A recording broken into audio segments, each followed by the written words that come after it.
On vous souhaite la bienvenue à ericlatour.com. Dans quelques instants, on vous parle de la programmation de l'automne du côté de Sabrevois, au Centre d'art, qui célèbre cette année d'ailleurs la 5e année d'existence de cet organisme. Mais d'abord, parlons donc de la Fondation Santé au Richelieu-Rouville, qui a d'ailleurs un nouveau directeur général. Il y a quelques activités à venir, la campagne de l'automne, mais entre autres aussi la soirée gastronomique. Bref, on fait le tour de la question avec Gabriel Labbé, accompagné du nouveau DG, qui s'appelle Mathieu Saint-Arnaud-Lavoie.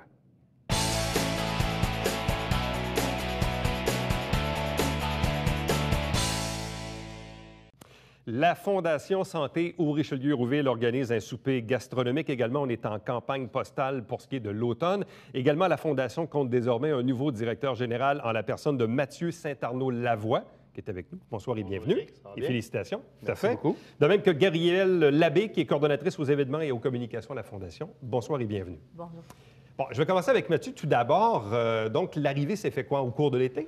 Officiellement le 1er juillet 2015, donc une arrivée estivale en plein cœur de plusieurs activités de la Fondation qui se déroulaient.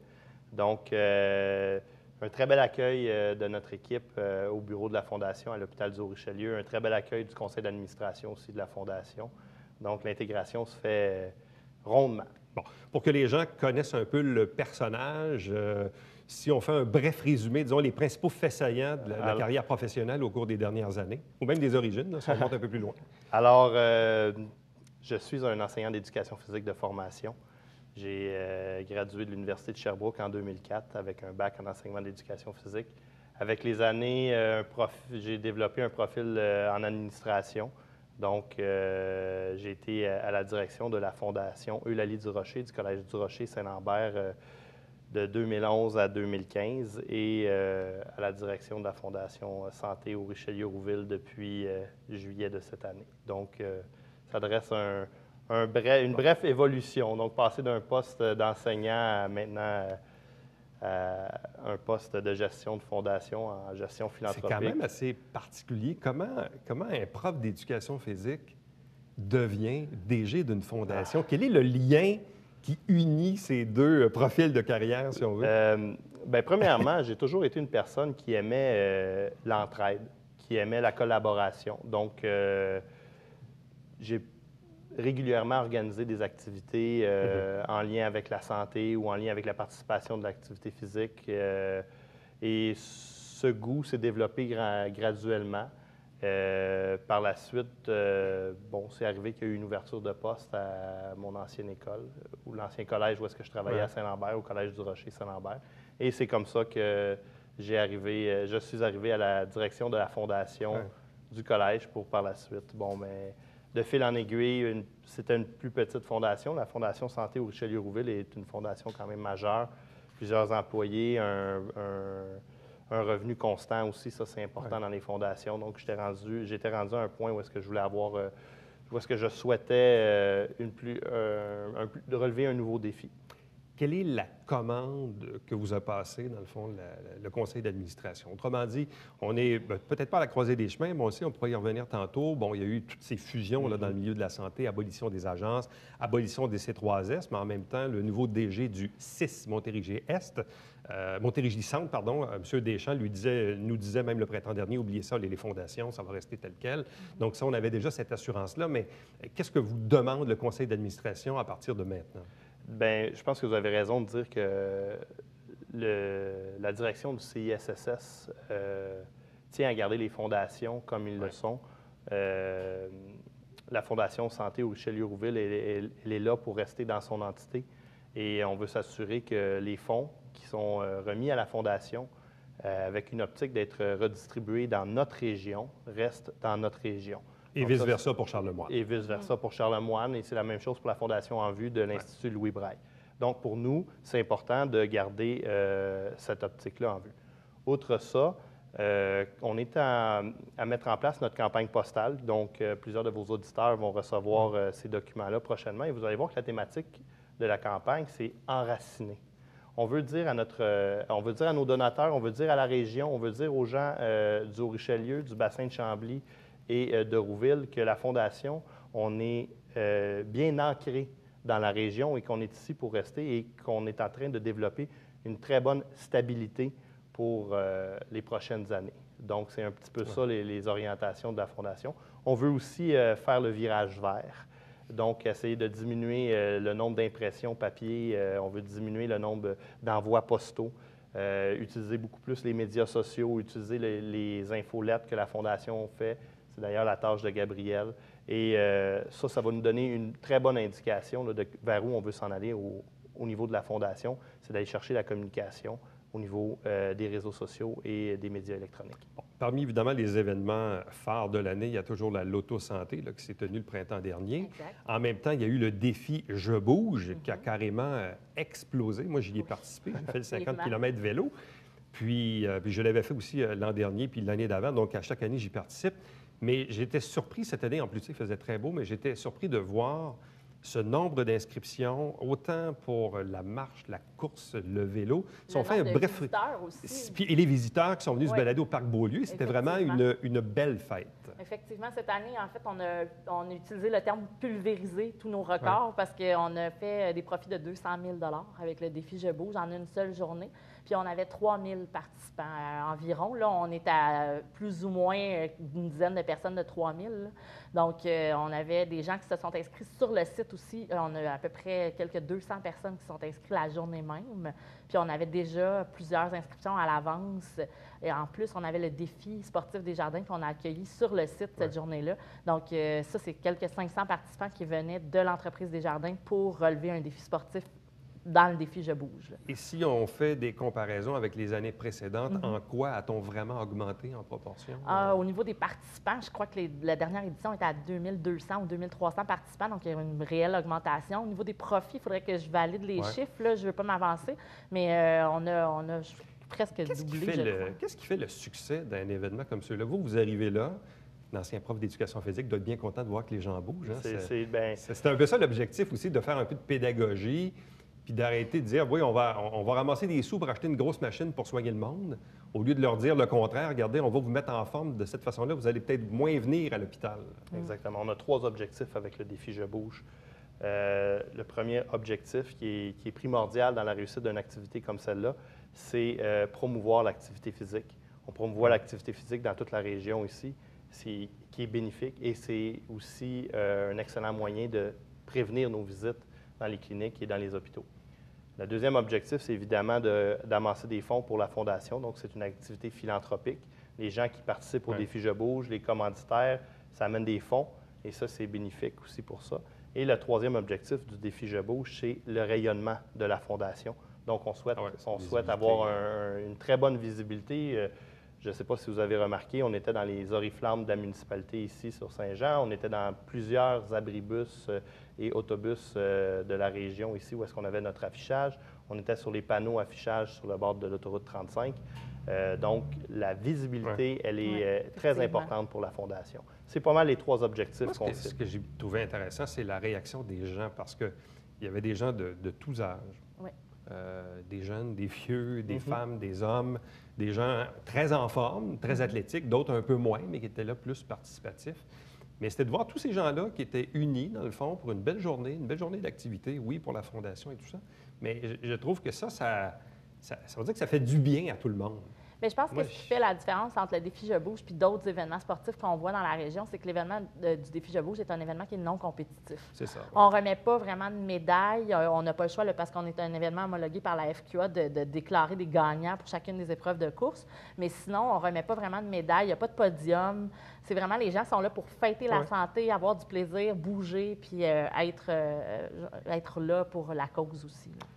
Aussi, défi Je bouge, on en a parlé. Il y a aussi la soirée gastronomique là, qui s'en vient bientôt. C'est le 8 octobre. C'est ça. En fait, un petit peu comme l'hôpital du Richelieu là, qui est en train de changer de visage, le Salon des vins a décidé de se renouveler également. Donc, cette année, on a fait disparaître le Salon des vins pour créer la soirée gastronomique, qui se veut en fait comme une espèce d'association entre le Salon des vins et l'ancien bal d'excellence qui a disparu en 2014 là, pour un paquet de raisons. Donc, on va chercher la communauté médicale. On a plusieurs membres du CMDP qui vont être présents, qui est le conseil là, des médecins, dentistes et pharmaciens de la région qui vont être présents à l'événement. Puis, on a également des gens d'affaires qui vont être présents. Puis, c'est ouvert au grand public aussi. Les billets sont à 250 $ par personne, mais ça inclut 6 services en accord mets vin avec la corporation qui va servir le repas, puis la Corporation du Fort-Saint-Jean et la SAQ qui sert les vins. Là, donc, Est-ce qu'il reste encore des billets? il reste quelques billets, mais là, on est rendu passé la date limite pour la vente en ligne. La billetterie en ligne est fermée. Donc, les gens peuvent contacter la Fondation directement au 450-359-5777. Bon, parce qu'au moment où l'émission est diffusée, on est jeudi le 1er octobre, donc c'est dans quelques jours, là, c'est le 8 octobre, Exact. donc quelques jours encore peut-être pour s'inscrire, mais par téléphone. C'est ça. Parlons de la campagne postale de l'automne. Ça consiste en quoi? Écoute, Éric, nous, avec la campagne postale, on souhaite rejoindre nos donateurs de la Fondation. On tente de rejoindre ces personnes-là 2 fois dans l'année, au printemps et à l'automne. Donc, c'est 20 000 à 25 000 envois postaux qui sont faits. On envoie ces documents-là à tous les donateurs des 5 dernières années de la Fondation. Et c'est, en plus d'être une sollicitation, c'est aussi un moyen pour nous de communiquer avec eux, de valider notre base de données, de leur communiquer des informations sur nos événements ou sur le statut de la Fondation. Comme je te disais tantôt, la thématique de cette année, c'est enraciner pour notre campagne postale de l'automne. Exactement. Donc, on veut réaffirmer qu'on est là pour rester. Puis notre territoire aussi, là, il y a des gens sur notre territoire qui connaissent peut-être plus ou moins bien quels services on offre proche de chez eux. Donc, les gens, par exemple, moi, je suis une fille qui est née à Chambly. Donc, les gens du bassin de Chambly vont recevoir une lettre personnalisée qui leur parle de leur CLSC à Richelieu, de la maison de naissance qui est tout près de chez eux, pour qu'ils sachent qu'on supporte des endroits qui sont vraiment tout près de chez eux, finalement. Quelle est maintenant, je dirais, la plus grande commande comment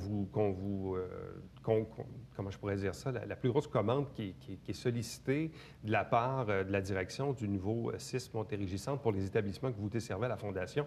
Est-ce qu'il y a un achat d'appareils particuliers? Est-ce qu'on vous demande encore une contribution au niveau des travaux d'agrandissement qui sont en train de se faire? Bref, c'est quoi la commande? Pour la Fondation, notre objectif, c'est de construire le centre mère-enfant dès que possible. Donc, la Fondation va remettre 5 millions à l'hôpital du Haut-Richelieu pour la construction du centre mère-enfant, probablement en 2016-2017, qui était une dérive de la campagne Unie pour la santé. Donc, la majorité de nos efforts sont concentrés vers le centre mère-enfant. Pour ce qui est des besoins de l'hôpital, évidemment qu'on y va avec du cas par cas, que ce soit via la direction générale de l'hôpital, M. Richard Deschamps, le PDG, ou encore par les départements. Comme vous le savez, à la Fondation, on a plus d'une 50aine de fonds dédiés. Donc, quelqu'un qui souhaiterait faire une contribution à la Fondation peut faire un don de façon générale, ou est-ce qu'il fait confiance à la Fondation pour l'utilisation des fonds, ou encore, si la personne le désire, le donateur le désire, il peut orienter son don dans un de nos 50 fonds dédiés à travers une panoplie de choix pour essayer de cibler l'endroit avec lequel il veut aider la communauté. Les centres d'hébergement, la maison pour soins palliatifs. De l'oncologie. Donc, c'est ça. Il peut diriger vraiment son don au département de son choix. Et voilà, le fonds général à ce moment-là. Exactement. Voilà. Et à ce moment-là, l'argent est utilisé pour ce fonds. Parce que si on résume, dans le fond, dans une année, il y a quoi? L'autosanté, Défi Je bouge, la campagne, les différentes campagnes postales, voilà. Tournoi de golf. On a un tournoi de golf au mois d'août, effectivement. Le 8 août en 2016, si on peut avancer. Probablement. Probablement, fort probablement. C'était le 10 août en 2015, toujours le deuxième lundi du mois d'août. Exactement. Donc, ça, c'est très, très populaire. Encore cette année, on était complet pour le tournoi de golf. Là, donc, c'est vraiment un événement qui est populaire au niveau de la Fondation Santé. Bien, vous deux, merci beaucoup. Meilleure des chances. Meilleure des chances Éric, aussi. merci beaucoup de nous avoir reçus. Au nouveau directeur de la Fondation. Merci beaucoup de nous avoir reçus, Éric. Ça fait plaisir. Restez avec nous, puisqu'au retour, on vous parle de la programmation de l'automne du Centre d'art de Sabrevois.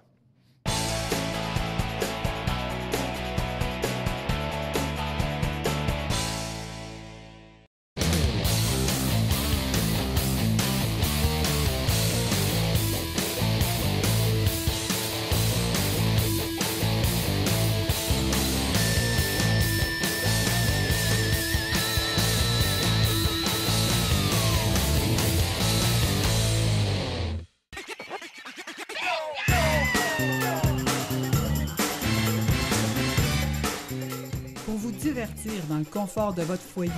Télébingo, TVHR. Tous les dimanches matins, 9h30. Avec votre meneur de jeu, Alain Rameau. C'est un rendez-vous.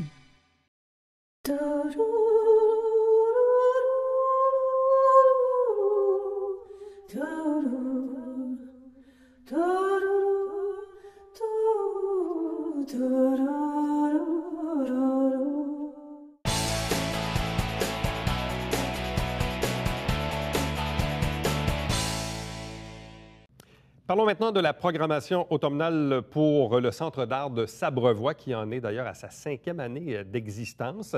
Avec nous pour en parler, Marie Chouanière. Bonsoir et bienvenue. Bonsoir. Déjà 5 ans? Déjà 5 ans, oui. On commence, en fait, oui. On a inauguré le Centre d'art à l'automne 2011 avec les Journées de la culture, puis là, on vient de les vivre encore pour la 5e fois. Qu'est-ce qui fait? Parce que souvent, le premier 5 ans, il est important pour un organisme ou encore un centre comme le vôtre. Au début, bon, les gens se regroupent, hein, on a une idée, on fait des ajustements, on maintient ça un peu à bout de bras et tout ça, avec un groupe de bénévoles. Mais quand on passe le premier 5 ans, c'est donc que la structure est plus stable, la fondation est installée. Qu'est-ce qui fait que vous avez passé au travers le premier 5 ans? Je dirais la qualité de la programmation, parce qu'on a vraiment des artistes exceptionnels, puis de plus en plus, on se fait connaître. Je dirais qu'on vient de vivre les dernières journées de la culture en fin de semaine. Bien, finalement, on a eu une petite entrevue à Culture Club, à Radio-Canada, avec René Aumier-Roy. Stanley Péan de l'émission de jazz partage sur sa page Facebook nos spectacles. Bref, on commence à être connus un peu partout, vraiment pour la qualité. Je vais en parler tout à l'heure, mais cette saison-ci, en particulier, on a 3 artistes qui sont en nomination au Gala de la Disque ou pour les prix Juno. Fait qu'on a une sorte de... C'était quand même aussi un tour de force d'avoir une maison de la culture à Sabrevoix, parce qu'on est dans un petit village qui souvent, probablement, est dans l'ombre un peu d'une ville comme Saint-Jean, qui est très grosse, et qui a déjà des infrastructures culturelles ou des organismes à vocation culturelle. Donc, c'était aussi un peu un tour de force d'aller installer ça dans une ville comme Sabrevoix. C'est le lieu qui est particulier, parce que le Centre d'art est dans une ancienne église anglicane avec des vitraux magnifiques. Vraiment, il faut venir voir. Et surtout, l'acoustique qui est exceptionnelle, à tel point qu'on a fait une demande de subvention qu'on a eue et on devient un studio d'enregistrement. Ah oui, à ce point-là. Cet automne, on se pratique. Et puis, ça commence pour vrai à l'hiver. C'est-à-dire que les artistes vont pouvoir enregistrer live ou venir enregistrer des démos, peu importe, au Centre d'art. Comment arrivez-vous à vous financer au travers de tout ça? Parce que je présume aussi qu'il y a des petits coûts d'entrée, évidemment, quand les gens vont voir les spectacles et tout ça. Mais au-delà de ça, ça prend quand même aussi un certain financement. Oui, on a quand même une subvention de la municipalité. Pour devenir un studio d'enregistrement, c'est une subvention. On a des amis, des cartes d'amis. On est rendu quand même à près de 300 amis. C'est un 5 $ par année, mais bon, ça aide. On loue aussi la salle pour toutes sortes d'événements. Il y a plusieurs écoles de chant, de musique qui louent la salle aussi. Donc, tout ça, ça fait des revenus. Tranquillement, c'est ça. On est devenu un organisme à but non lucratif aussi pour pouvoir demander des subventions. Bon, et là, si on parle justement de la programmation de l'automne, donc à quoi ça va ressembler? Ça commence samedi qui vient avec un spectacle. Nous, on aime beaucoup le jazz. On s'en garde toujours un petit peu. On sait qu'il y en a quand même, il y en a à Saint-Jean, mais les artistes jazz, c'est une salle on peut être 70 spectateurs. Donc, c'est assez intime et tout ça. Oui. Alors, le premier spectacle, Sonia Johnson, qui avait été en nomination qui a gagné même un prix Juno avec son premier disque jazz, elle écrit ses chansons en français. Alors, il n'y en a pas beaucoup qui font ça. Elle sera accompagnée de Marianne Trudel au piano, qui est une pianiste. En fait, elle est en nomination avec son dernier disque pour les Juno, évidemment dans la catégorie de jazz, et Normand Guilbeault à la contrebasse. Bref, samedi prochain, des musiciens exceptionnels. Puis on a un piano à queue aussi, hein, fait que les pianistes aiment ça. Ils sont bien heureux, oui. Alors, on commence en grand, là, vraiment. Donc ça, c'est samedi qui vient, le 3 octobre. Le 3 octobre, oui. Donc, du jazz. Par la suite? On continue avec quelque chose de différent.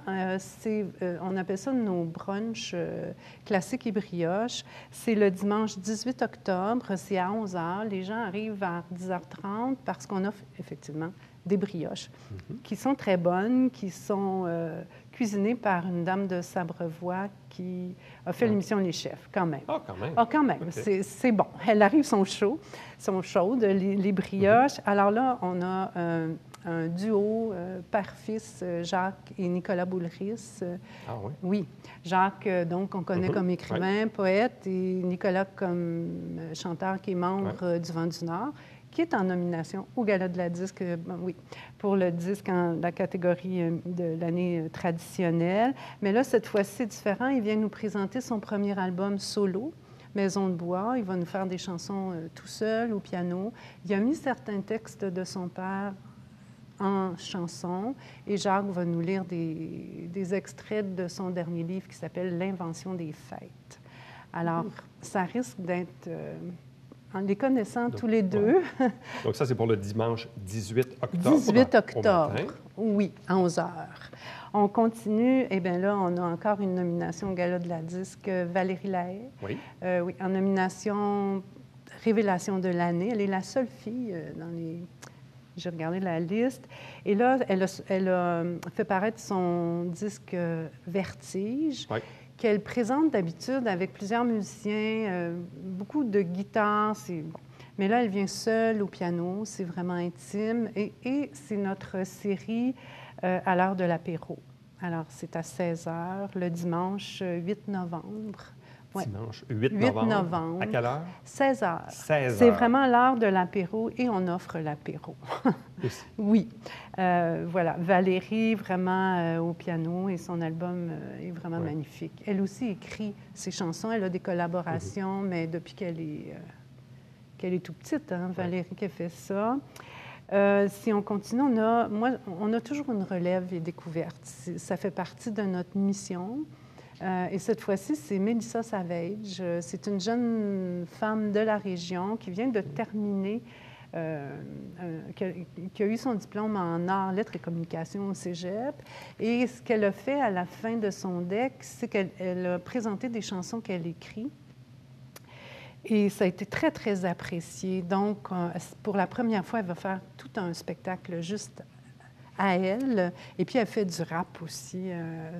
Donc, c'est rare, les filles qui font du rap, mais elle vient nous présenter vraiment son premier show. C'est une mission qu'on se donne, de venir essayer c'est quoi la scène. Et puis, en même temps, on peut l'enregistrer puis lui faire un démo. Et là, on parle de quelle journée? Là, on part de vendredi 20 novembre. C'est un vendredi, les relèves et découvertes à 20 h. Bon. Est-ce qu'on a aussi des représentations prévues en décembre? On en a une le 6 décembre. Et là, on est encore à l'heure de l'apéro, mais avec quelque chose de tout à fait différent. C'est Jennifer Tremblay. C'est une dramaturge québécoise qui a gagné plusieurs prix, dont le prix du gouverneur général. Elle a écrit une trilogie au Théâtre La Liste, Le Carrousel, qu'elle a présenté aussi au Théâtre des Deux-Rives. Mais là, elle vient de faire paraître un roman qui s'appelle « Blues nègre dans une chambre rose » et elle vient lire des extraits accompagnés de Vincent Gagnon au piano. Et donc, c'est encore une fois à l'heure de l'apéro. Elle vient de le présenter au FIL, au Festival international de littérature, et puis elle vient chez nous le présenter. Le 6 décembre. Le 6 décembre à 16 h aussi. Bon. Est-ce que vous avez déjà commencé à travailler sur la programmation pour ce qui est de l'hiver ou du printemps? Avez-vous déjà des... Bien, c'est sûr. Des trucs un petit peu plus à long terme que vous planifiez déjà? C'est sûr qu'on a beaucoup... ce qui est très intéressant aussi, c'est qu'on reçoit beaucoup de demandes de différents artistes. C'est sûr que... Bien là, je ne peux pas en parler tout de suite parce qu'on n'a pas les confirmations et tout ça, mais c'est sûr qu'il y a beaucoup d'artistes intéressants dans la région aussi, puis on veut aussi avoir peut-être une programmation plus locale. Bon. Et toute la programmation se retrouve sur le site maculture.ca. On a aussi l'exposition Zoom sur mon patrimoine tout le mois d'octobre. On est aussi une salle d'exposition. Donc, tout ça pour vous au Centre d'art de Sabrevoix, donc programmation de l'automne 2015, disponible sur maculture.ca pour avoir donc date et heure, évidemment, et le nom des artistes et des séries, des spectacles qui sont bien sûr présentés. Donc, ça nous met un peu l'eau à la bouche. J'espère. Et donc, vous invite bien sûr à vous renseigner puis à vous rendre, parce qu'effectivement, c'est un lieu qui est tout à fait magnifique. C'est pas très loin, là. C'est 15-20 minutes. Et c'est vraiment magnifique. Marie Chouanière, merci beaucoup. Merci infiniment. Restez avec nous. Au retour, on vous présente le Babillard quotidien.